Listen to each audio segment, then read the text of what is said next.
Hello, and welcome to Sideways. This week, we're talking about how we prepare for challenging situations by trying to get our emotions in order. A man takes extreme measures to avoid getting wet. I upset the Irish with my poor attempt at an accent. And Martin feels grateful for an excited hug. Emotional body armour.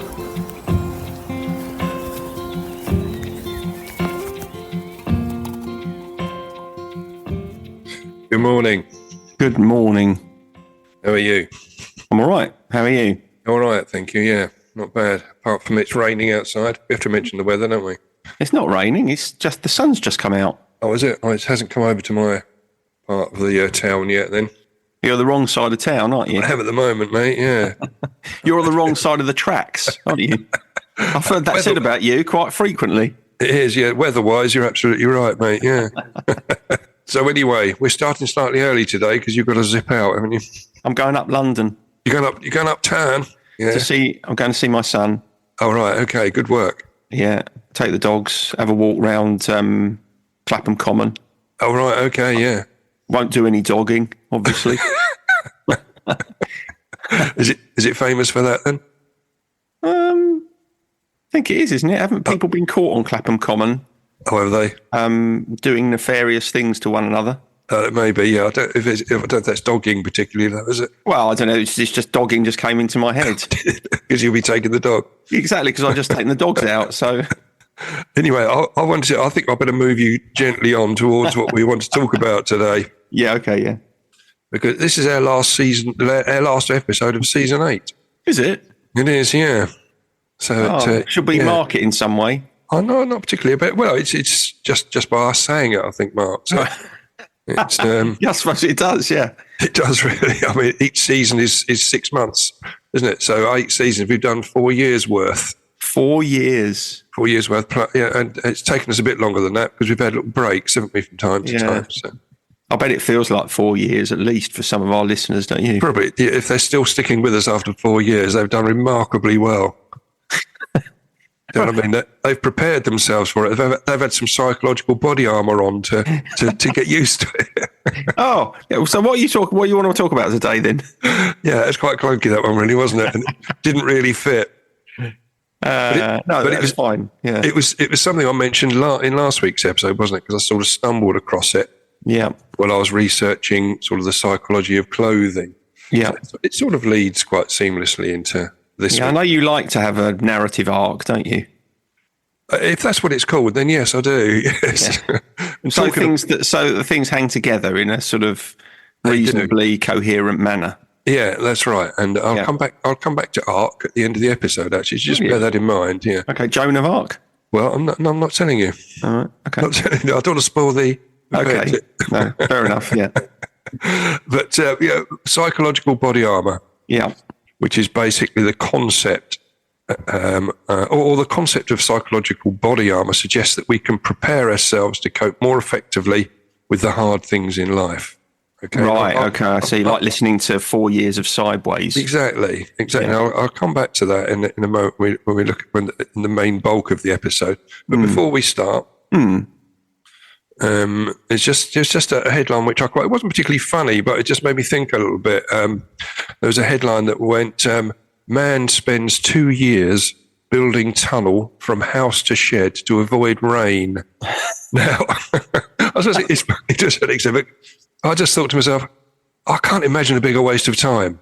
Can you really? I mean, it's. What was there anything? In the article? Was there anything about his rationale? No, there wasn't really. He didn't like the rain. But I no, to my mind, you'd probably invest in, rather than spend 2 years digging a tunnel and all the problems that go with it. I'd probably just buy an umbrella, wouldn't you?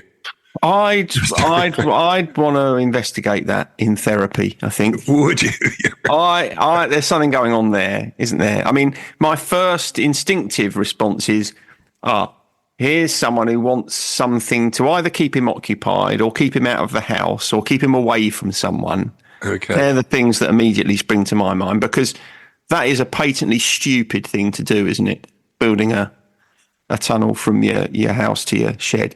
And of course, if I did it, I'd miss my shed and I'd end up, I don't know, at the church or something. Unless you started from both ends. Do you know what I mean? I'd still mess it up. I'd still mess it up. Yeah. I'd miss in the middle. It always I'd end amazes. up with two. I'd end up with something like the Channel Tunnel. There'd be a way to go there and a way to come back, and they'd be separate tunnels. Although I think the first tunnel that they linked across the channel, they did actually meet bang on, didn't they? 'Cause remember Did that? Yeah, don't you remember that famous scene where they broke through? No. The chap from the French side and the chap from the English side shook hands across the void. No, I don't remember that. No. Yeah. And also, crawling through a tunnel, I'd say it's much worse than getting wet. Yeah, I'd thought that's what went through my mind. I mean, it just reminded me, the people in, you see the World War II films where they're tunnelling out of prisoner of war camps. Yeah. And I'd have been frightened to go down those tunnels, wouldn't you? Even though the prize was very good to get away from the camps, but to going down those poorly constructed tunnels. Yeah. Again, you saw people getting buried alive, didn't they, as they collapsed? So, I mean, I'd say no. I'm all right here in Colditz, thanks. I'll stick it out. I'll stick it out to the end of the war if that's all right for you. Yeah. I mean, I mean, this chap, he could have just moved his shed a bit closer. That was my other point of view as well. But I'm glad to have a therapist's viewpoint of this because you're probably right. I think there's something going on there. When something is going on that appears nonsensical, there's some rationale for it somewhere, but I don't know what. Unless, of course, he's just an idiot. You can never discount that. You're right. You can't. But I suspect you're right. But I hope he enjoyed it. Yeah. Well, I mean, it's a project, isn't it? I suppose it is a project. Yeah. I won't be doing that. I haven't got a shed, so no. I can imagine where the hole starts. That went through my mind as well. So has he got a hole in his kitchen that he's got to clamber into? He can't start the hole outside because he'd get wet getting in the hole, wouldn't he? Well, you could make some sort of a cover for the outside, a sort of awning, couldn't you? Or a lean-to. But what happens if the rain's blowing in at an angle? It does throw up many more questions than answers, doesn't it? It does, yeah. Just while we're on, before we start, you asked about the origin of dog collars last week. I did, yes. So I did a little bit of research. Oh, excellent. What did you come up with? Apparently, dog collars. Well, it was a curate's egg, really, which is not a pun. Oh, right. Well, that is a pun, but it's not a deliberate one. Apparently, it was invented. This is Wikipedia. Okay, so I can't be certain. It's not the most rigorous academic research that I've done. No, but that's close enough, isn't it? Yeah, it was invented in 1865 by the Reverend Donald MacLeod. Donald, where's your trousers? Right. All right. Okay. Apparently, and I think there'd been some concern about separating the religious. The clerics from the secular society. Oh, okay. And then it went into quite a lot of other detail, and I just got bored, so I stopped reading. Okay, so it hasn't got any. It's not religious symbolism. Then it is just literally just to separate the clergy from the proletariat. I think so. I think so. Yeah, from the secular world. Yeah. Yeah. Anyway, if you want to find out more about it, go and do your own research. I don't really. I'm not here to research bloody the history of dog collars for you. I've got bigger fish to fry. You probably have, and I wasn't leaning on you to do so. You took that project on purely on your own, off your own bat. But thank you. It's an almost interesting input. So anyway, psychological body armor. Yeah.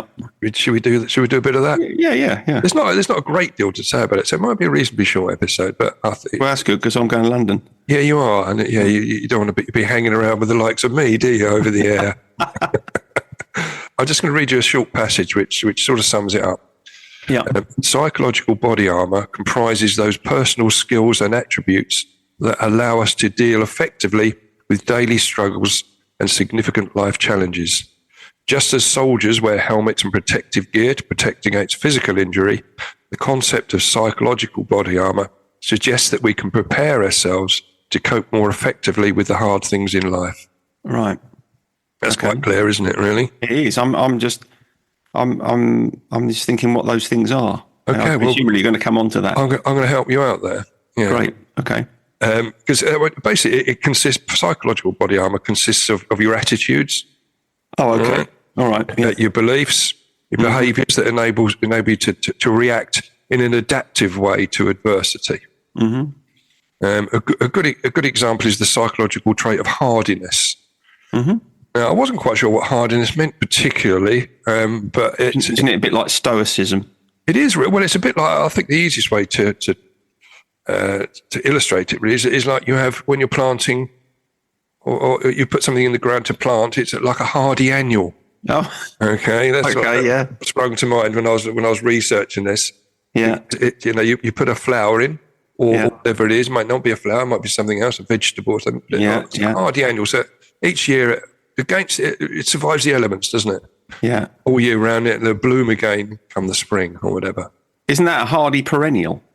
Is it a hardy perennial or a hardy annual? I think an annual needs to be replanted every year. Does it? I don't know what. And I think if it comes back year after year, I think that's a perennial. Okay, but I think Because I didn't realise that fennel was a perennial, and I dug it up. Okay. Well, I think we're missing the point here. The part of that sentence really is the hardy bit rather than the rest of it. Okay. So whether it's annually or perennially, probably not. But it's just an illustration that it fights through the elements. it's prepared. It's prepared for the coming winter. Yeah. It'll tuck itself in. Yeah. Wait for the bad weather to pass. Yeah. Lovely. Okay. Good. I mean, hardiness it is a psychological attribute associated with adaptive responses to stress, trauma, and adversity. So yeah, probably the plant goes through all those when it's waiting in the ground. Certainly would do through a harsh winter, wouldn't it? It would. It would. Okay, so it was hardiness that I sort of wanted to lean on here. Yeah. And just look at how to build up our hardiness in challenging situations. Right. Okay. Good. Are you okay with that? Yeah, that sounds good. Okay. There's just a few points, and it's some of the old ones that we've visited on other occasions in other episodes. But the first one was to remember your strengths. So when there's something come out, remember. Don't let others define your self-worth. I think that's all about that, and to remind yourself of your best qualities and attributes. And I think it's easy to lose sight of that sometimes, isn't it? Yeah, it is, particularly when you're in adversity. And I think one of the things that people have great difficulty with is exactly that. You kind of lose sight of what you're good at. I'll tell you, one of the classic examples of that is when someone's experiencing anxiety about something, they focus very much on not wanting that particular thing to happen, rather than the evidence that shows they've got through every other challenging situation they've ever encountered in their life. Yeah, that's quite a powerful statement, really, isn't it? Yeah, because you survived till now. Correct. Yes. Correct, and that's the thing that I think people forget about when you're in the the face of something really challenging. All of your emotional energy tends to go on, God, I hope this doesn't happen. What the hell is going to happen to me?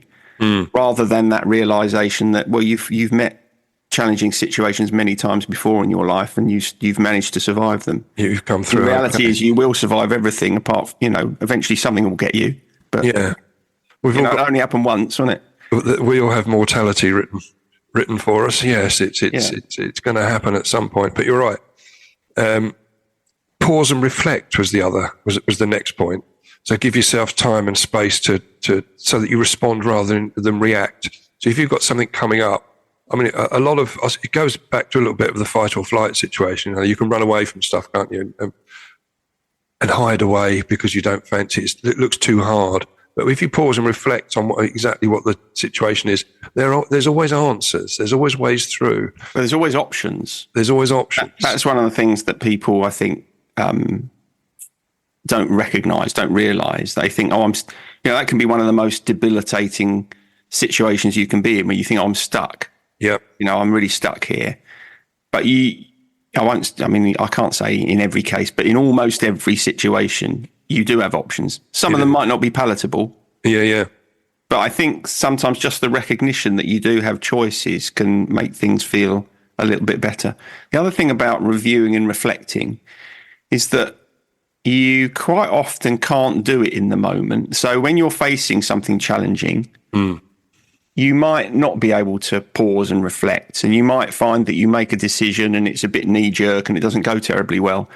But all is not lost, because you still have the opportunity to pause and reflect afterwards. You can say, right, what happened there? Why did that happen? What could I do differently next time? And I think for a lot of people and a lot of situations, that's probably a more realistic objective. Yeah, I think you're right. And we come across this in the addiction circles as well. And I bet you have, yeah. Where, it's, I suppose, especially when you're considering, when people have constantly badgering you, you've got to get this under control. You've got to get your drinking under control.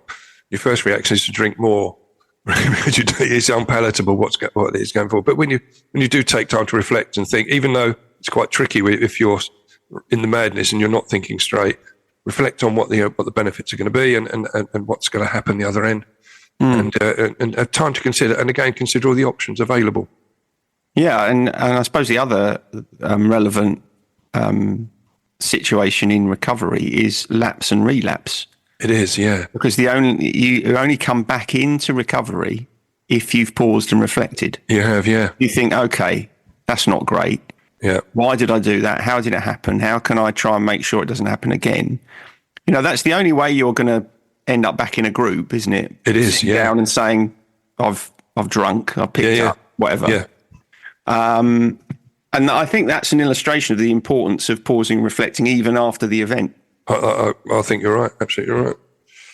Absolutely. The next point was maintaining perspective. Yeah. When the situation may seem challenging in the moment, just to look at focus on the bigger picture and what your main priorities are in life. Because sometimes we can overblow a particular situation, make it bigger than it is in our own heads, can't we? Yeah. I think it's really, I'm not saying it's always easy to reach this point, particularly if you're going through something very traumatic, very difficult, very upsetting. But if you can just reach a point where you say, okay, whatever happens here, I'm going to be all right. Yeah. I might not feel happy for a while. My life might be different, but I'm going to survive this. I think that also can really give you a sense of strength and agency. Remember that everything doesn't have to be like it was yesterday for you to be all right. Yeah, no, I agree. It's and acknowledging your feelings, I think, fits nicely there. I think sometimes people feel they're not allowed to be upset. I think we talked about sort of toxic masculinity and that sort of thing in the past, but it happens to a lot of people. They don't feel being upset it's some sort of crime. And it's okay, isn't it? Because that's part of the process. Yeah, and often people would feel like that because that's kind of what they've been taught. That's what they've been shown. Yeah. If you grow up in an environment where emotions aren't treated as a valuable currency, then you will probably be over-reliant on your logical, rational ability, and you won't think about giving enough space for your emotions. But, if you don't, they'll trip you up. Do you think if you sort of hold in these emotions, it can sort of deplete your emotional strength? Definitely. Because you're not acknowledging and moving through it. You're keeping it static. Definitely. I mean, you're surrounded every day by people who aren't acknowledging their emotions. Yeah, exactly. Because, I'm not saying that everybody who doesn't acknowledge their emotions ends up with addiction problems, but that's kind of why addiction problems for a lot of people start in the first place. They do, yeah. I don't want to feel this. Yeah. And if I drink enough or I take enough drugs, I won't have to feel it. Right. Yeah, exactly. So that's a clear illustration of what happens when you suppress emotion. It is, and it's surprising how tricky it can be when then you do put the drink and drugs down. The emotions come flooding back. They're unusual. You can't remember the last time you felt some of these emotions. You just suppress them for so long. So it is, and you have to remind yourself that it is okay to feel weird. It is okay to feel a bit upset about things because although it's unusual, it's perhaps what we should have been doing all along, rather than putting it on the back burner by drinking and taking drugs. Yeah, it must be quite hard to get through that phase. When you stop drinking or you stop using or whatever it is, and suddenly you feel all of those emotions. That's a time of great jeopardy, isn't it? I imagine in recovery. Do you think, crikey, I know the easiest way of me not having to go through this is just to pick up again. Yeah, that's exactly right. And unfortunately, the emotions all come flooding through at once as well. It's like a dam breaking. Yeah, they won't come back in an orderly manner, will they? No, they won't. They come back. You'll have extreme highs and extreme lows very closely together sometimes. And so, yeah, it takes a while for the emotional dam that's broken to settle, for the waters to settle. But they do eventually. Building a supportive network. Again, I think that's really looking at when, if you're facing adversity, don't just keep it to yourself. There's other people that can help. There's other people that can emotionally make you stronger. They can help to build you up and to put an emotional arm around you. Yeah, one of the things I think that stops us doing that is shame quite often. Yeah, because people will be very kind of self-judgmental about, I shouldn't feel like this about this. Yes. This is ridiculous. This is stupid. I'm just I'm over sensitive or whatever it is. And then that will stop you talking to other people. But of course, that then creates a self-fulfilling prophecy, because all the time you're not talking to other people, you can labour under the misapprehension of your own weakness. Yeah, you can. Absolutely. At the very least, go and talk to a therapist. That's the minimum you need, isn't it? Yeah. I mean, in some respects, that's why that relationship is so valuable for people, because, that person, the therapist, doesn't play any other role in your life. So I'm not saying it's easy to do it, but you can then feel free to be your true self without, fear of judgment or, someone talking shit about you. You're right. It's just trying to find a good therapist. I think that's what people struggle with most. Yeah, that's probably true. Yeah, that's probably true. I mean, obviously, you're present company accepted. Clearly, goes without saying. Well, I wasn't excluding you, but you've ruled yourself out of that one, so that's okay. Being kind to yourself. This comes through a lot, doesn't it? We talk about this about practicing self-care. And talk to yourself as you would to others. It's quite a tough one, but it's one if you do exercise it and flex that muscle enough, it does become a bit more of a norm. So you're not down in yourself, but also it runs alongside self-care issues like good nutrition and sleep and meditation and other activities that you find relaxing. So get yourself into that frame of mind when you've got adversities on the horizon. It's absolutely right. You're also right to say that a lot of people find that very difficult. But it can be useful, even if it won't change anything. It can make you think. If you just ask yourself in times of adversity, am I talking to myself the way that I would talk to someone that I care about? Yeah. Because if you do see a significant difference, then, as I say, even if you don't change it, at least you do have control over that. You can say to yourself, well, I wonder why I'm so hard on myself in a way that I wouldn't be with other people. And I wonder what I could do to moderate that. So, that's worth thinking about. Quite often it's because people have kind of absorbed, introjected an earlier critical voice of themselves. I think we spoke about this a few weeks ago. We have, yes. It's important to recognise that the more down you are on yourself, the harder it is to climb out of whatever difficulty you're in. Yeah, it is. And I think you're right. We have spoken about it in various aspects over the previous 4 years worth of episodes. Yeah.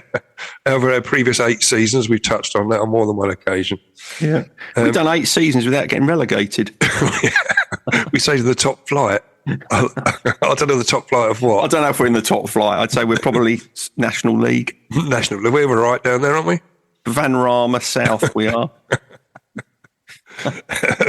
Staying positive was another one, which is the last couple of points. Staying positive, but it's also responding positively to perhaps to negative situations. When someone says something negative to you, it's about rather than battling back with negativity, back with positivity. That's a difficult one. It is tricky, isn't it? Yeah, because I was thinking. I don't know what's your last point. The last point, well, there's a couple really, but they roll into each other. The last point, really, the main one was being prepared. Right. Okay. Being prepared for the adversity ahead, but I'll come on to that. Yeah. Okay. So, think about being positive. I know this might be kind of slightly controversial, but yes, of course, it's good to be positive, keep a kind of positive mindset. But I think it's also important to recognise that sometimes the thing that you're facing might be incredibly difficult, incredibly painful, really, really tough. I don't think it's helpful for us to say, "Oh, this is going to be all right. Everything's going to be fine." Sometimes it isn't. Okay. Sometimes it's really shit. Yeah. But I think it's important to be realistic. Going back to what I was saying earlier, I think it's important to say, well, this isn't going to finish me, but it might be really, really bad. It might be really, really uncomfortable. I might really, really struggle for a while. And I think that's all right, because I think the more realistic you are about stuff like that, when it actually happens, the easier it is to deal with, because you haven't kind of built up this belief that, oh, everything's going to be fine, I'm going to sail through it. We don't sail through everything. Some things are really difficult. And I imagine recovery is probably like that. It is. I imagine it's probably okay for you to say, this is probably going to be tough for me. But when I get through it and I get the other side, I'm going to be glad I did it. That's the positive aspect, isn't it? Yeah, so being prepared. Remember the old corporate phraseology used to come in, if you don't prepare to fail. Yeah. I think preparation is, again, can be quite tricky, can't it? But if you've got enough time, if you've got adversity coming up or uncomfortable situations, you can put on part of your psychological body armor. Really is being prepared, so that you can go into sort of the battle, as it were, with the right with the right attitudes and the right beliefs and the right support system around you. Yeah, it just depends, I suppose, what you're facing. If you're going into a difficult negotiation at work, then obviously be prepared. Or you're doing a presentation, be prepared. Yeah. But I think, even if you're having a tricky conversation, or you imagine you're going to have a tricky conversation, it's worth thinking about what you're going to say. But it's also important to recognise that sometimes things happen and you think, oh, I wasn't prepared for that. I didn't realise. So again, like I was saying before, I think you have to recognise that it can't be foolproof. Sometimes you're just going to have to think on your feet.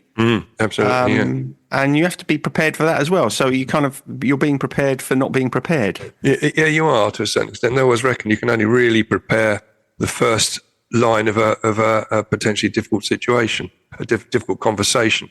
You don't know how the other person's going to respond sometimes. And you can drive yourself mad thinking of all these different scenarios that potentially happen, and it can get very confusing. Correct. So it can be counterproductive if you sort of over prepare in that you can drive yourself mad, can't you? Exactly. But being prepared, I think, being a Boy Scout, I think that was what it was all about, wasn't it? Being prepared. That was the motto. Do they still do Bob a Job Week? I don't know. No, I think that became too dangerous, didn't it? Did it? Yeah, it did. I think kids were getting abused by being invited into houses to do jobs. Oh, God. Yeah, so that all got knocked on the head. Other forms of raising funds became more relevant, I think, or less risky. Right. Okay. That's a shame, isn't it? It is a shame. But again, just about being prepared, as you say, it was the Scout motto. But it wasn't raining when Noah built the ark. So just remember that, you see. Ah, right. He was being prepared, wasn't he? He was being prepared. But also I bought ark back in, as we spoke to right at the start. You've done well there. Yeah, I did. Well. I mean, I did notice you brought ARC back in. You didn't have to telegraph it. Oh, okay. It's just that with ARC, you were talking about was probably ARC rather than ARK. Yeah, I did sort of, when you said it wasn't Joan of Arc, I did think, well, what other kind of ark can it be? And I did think it must be something to do with Noah. Oh, right. So it brought that, it brings that to a nice conclusion, really. He'd have looked stupid, though, if it hadn't rained. It would have done, yeah. I mean, he'd look like that bloke who built a tunnel. He would have been, wouldn't he? Perhaps there's something else going on with Noah then. Yeah, maybe he didn't get on with Mrs. Noah. Yeah, he thought, I'll tell you what. I know what I'm going to do. I'm going to build a massive boat for a massive flood. Yeah. Yeah, I'll tell you what, to keep you company, I'd get a few animals on board as well. And that was it. Yeah, it would have looked silly if no rain came, if the sun was consistent, and that was that. He'd just go out there, wouldn't he, feed the animals and come back into the house. He could have used it as a summer house, couldn't he? Well, rather, yeah, we better wrap up before we stray towards blasphemy here. Yeah, okay, yeah. What about, we'll move on to the conundrum feature then, if you... Oh, okay, right. Okay with that. Okay, I've got a good one for you this week. You're going to like this one. Okay. Because this is right up your alley. Right. I'm almost interested to know what you think about this. Almost, okay. Yeah, not quite, but... Okay. Is AI a legitimate tool for creating art? Yes. Oh, okay, so tell me more. I think art is not confined by putting a brush on a canvas, Right. or indeed putting a chisel to a lump of stone to create. Right. I think it's all photography is art, and that could be seen as AI in some ways. So what about if you use AI to write a novel? Okay. I suppose if you incorporate into the arts, then yeah. I mean, any way of producing something which is worth reading, I'm okay with that. It's a bit like, I suppose, a bit like auto tune for singers. Yeah, and so It's shortcutting. if you create a piece of visual art by AI, that's okay too. Oh, I think so. I mean, you do. People do art on their iPads, don't they? Do that sort of. But they're actually creating that, aren't they, with their own? Yeah, but you can import stuff and So no, I'm okay with that. It's I think it's although AI can sort of copy a potential style of someone. Yeah, if it's new, if it's something that's different, yeah, I'm okay with that. So in that sense, then you're of the kind of thought that, well, even if what it creates, so let's take a piece of writing, even if it creates something that is essentially an amalgam of all sorts of things that people have created in the past out of their own minds, it's still okay because you've kind of it's like a remix or sampling. It is. You've created something new out of it, haven't you? Right. It's like Jive Bunny, isn't it? Really. It's it will have limited. I'm sure it'll have limited value. No, I mean Jive Bunny was only around for a little while. Yeah. Yeah, but I think they sold quite well while they were around. They did, yeah, and I'm sure books or whatever created by AI, if it's an enjoyable read, it wouldn't particularly worry me. No. Yeah. So you think people who are sniffy about AI as a method of creating art are misguided? Yeah, I think so. Right. I think so. Yeah, I think it's if it creates something new, I'm all right with that. Okay. Good. That's Good. it. We dealt with that, haven't that conundrum? Is Yeah, it? You expected me to answer? Pardon? Did you expect? Is that how I expected you to answer? Yeah, I did expect you to answer like that. Okay. Yeah. Oh, that's all right. Well, actually, I'm a bit disappointed then. I'm a bit disappointed that I didn't disappoint you. No, well, there's plenty of questions on here that you probably will disappoint me. Yeah. Okay. We go on to our gratitude list, shall we? Yeah, why not? I think it might be me this week. I think it is you first, mate. Yeah. You're going to like this one. Okay. I find myself grateful this week for Jimmy Griffin's lessons on lamination of pastry. I wish I understood that. Well, you know what a croissant is, don't you? I do, yeah. Right, so you make croissants from laminated dough. And laminated dough is essentially a layer of dough, a layer of butter or fat, layer of dough, layer of butter. So, as the layers build up, that's what gives you the flakiness. Oh, right, okay. So if you're making that, you have to incorporate the dough and the butter. But I always found it quite a clunky process. And then I discovered this guy, Jimmy Griffin, and his YouTube videos about how he does it. He's a master baker, I think. And all of a sudden it made a lot of sense. And so I use his method now, and the results have been excellent. And I was thinking about it this morning because I'm just making a batch of pastries for my daughter's birthday next weekend. Oh, right, I can say that because she won't listen to this. That's all. Oh, okay. And so I found myself thankful for Jimmy Griffin's assistance. Jimmy Griffin. Yeah, I've never heard of him. He sounds like someone that should play for Brentford or something. He's Irish. Is he now? Oh, he says, his advice is, be the boss of the pastry. Be the boss of the pastry, he says. That's quite a passable Irish accent as well. Hope we haven't upset anyone. I probably haven't if I have apologies, but it was an impression done with respect. It was done with respect, and it was very relevant as well, wasn't it? It was. Yeah, Jimmy Griffin. Yeah. That's a good one. Okay, but I'm grateful for. I mean, yesterday I went out with my daughter and her partner and my two grandchildren. Well, I met them over at a cafe over in Hempstead Valley. Yeah, they were there first, and as I came into the door, my oldest grandchild ran towards me with his arms out. Oh, that's lovely. A touching moment, and I was really grateful for that. Yeah, lovely. That's nice. Lovely moment, so we could have a hug. Oh, that's nice. So I thought you were going to say you realised he'd seen someone behind you that he knew. It ran straight by me, yeah. Someone better. Oh, that is nice. It was. It was nice. So it was lovely spending. So I was very grateful for that, and just spending time with my grandchildren. Although my youngest grandchild is, he'll be 1 in July. Yeah, he won't be doing much running with his open arms. He's not doing yet, much, will he? No. And in fact, it was quite funny because William, he's not really used to money. Physical money. It's a bit weird to him.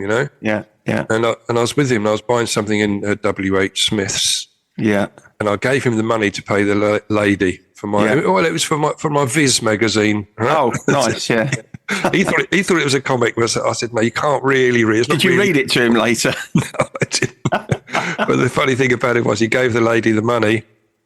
She gave him the change, and he popped that straight in his pocket. It didn't come back to me. He doesn't understand the concept. He sounds like he understands it very well.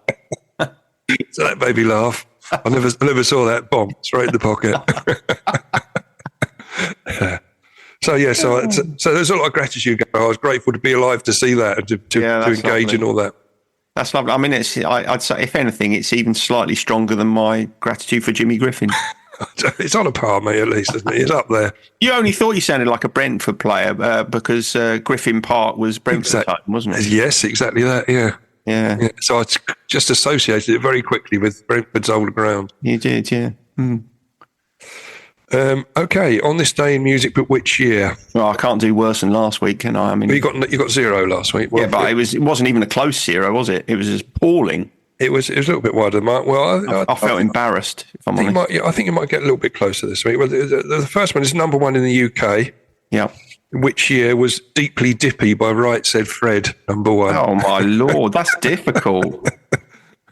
You normally sing a little extract from it at this point. I can't even remember I can't even remember it. I mean, I know the song, but I can't remember how it goes. Deeply dip about the curves you've got. Oh, yeah. That's it. That's good. That's better than I could have done, I think. Well, it's 90s, isn't it? I'm going to say 94. Ooh, 92. I had 93 and 94 in my head. Okay, so I didn't get a point, but at least that's not embarrassing. No, it's not. It's close. Yeah, and I didn't like that song either. No, it wasn't great, was it? No, it wasn't great. It was terrible. It was, and my rendition, it took it to a new depth, didn't it? Well, I mean, it could have been Right Said Fred if I closed my eyes. Richard Fairbrass, is that his name? Richard Fairbrass, yeah. Was he the lead singer? He's been quite an activist, hasn't he, over the years? He has he? Did they do that? I get knocked down, but I get up again. Was that them? No, it wasn't. That was someone else, wasn't it? That was Chumbawamba. That was Chumbawamba. Yeah. Yeah, they did I'm Too Sexy for My Shirt. Oh, that's right. I hated that as well. It was sort of dreadful, wasn't it? Yeah. Should we move on from Right Said Fred? Yeah. You might get close with this one. Want to know the year that Fish out of Marillion was born? Oh. I know I saw Marillion just before they landed their record contract with EMI. Did you? At Canterbury University, funnily enough. Really? Yeah. We were close to that the other night at the Gulbenkian, weren't we? Yeah, we were. Yeah. So you saw Fish. So I know you're a bit of a Marillion fan. Well, I liked them back in the day. I think they're still around, aren't they? But no, I like those first couple of albums. Fish hasn't been a member of Marillion. He hasn't. Is he? They're fishless, aren't they, Marillion, these days? They're filleted. They've been filleted. So what was the question? When was he born? Yeah, what year was Fish at Marillion born? His birthday is the 27th of April. So that was yesterday. I would imagine he's probably 1962. 1958. He's 66 now. So you're not a million miles out, mate. Yeah, don't patronise me. No, I've got a manager to go into a dead band. Is it Peter Grant from Led Zeppelin? No, it's Malcolm McLaren. Oh, Malcolm McLaren. Not much of a manager. He was a bit of a charlatan, really, I think. He'd probably make us money, though, wouldn't he? He would, especially out of the talent he's got at his disposal. Yeah, I mean, he'll come up with some weird and wonderful constructions. He will. Right, so I'm trying to tell you when he died, am I? Yeah, he died in April at the age of Can I give you the age? I can, can't I? Yeah, you usually do, yeah. The age of 6. I was trying to work this out if I'm going to give the year away. Of course I'm not. Age of 64. He was 64. 64 when he died. I can remember him dying, but I couldn't for the life of me tell you how long ago it was. I suspect it was the early 2010s. I'm going to say 2012. 2010. So I got 2 within 2 years. Yeah, you and did, one I mate. was nowhere near. Yeah. That's 2. I don't know if there's ever been 2 weeks running. I've got 0 points. No. It's been it's been an entertaining 0-0 draw, I think. Yeah, I'm facing relegation at this rate. And Plenty of chances, but you just didn't slot them away, did you? I'm about as good as Sheffield United at the moment. I'm going through a bad run of form. I'll have to get the boys in early for training. You'll get called in early tomorrow morning, won't you? Go through a few bits and pieces. Yeah, do some drills. Yeah. Okay, so that's about done. You can get your sorry ass off to uptown now, can't you? Yeah, I go up to town and get rained on by the look of it's a shame about the weather, mate. London's lovely, but it's when it's raining, it can be you get less chance to walk outside into the lovely areas. Right. I've got a coat. I won't be building a tunnel. Don't worry about that. Tunnel. You could from here to London. I think I'll be late. All right. Okay, mate. Laters. See you later. Bye. Bye. Sideways was created by Graham Landy and Martin Pankhurst. If you want to read more about our work or sort through the extensive archive of past episodes, just visit grahamlandywellbeing.co.uk/sideways-podcast. You can follow us on Twitter or Facebook or Instagram at Sideways Podcast, and you can email us if you have a question or if there's something you'd like us to cover. But most of all, we want to tell you how grateful we are that you come and listen, and we ask that if you've enjoyed what you've heard, that you spread the word. And we'll see you next week.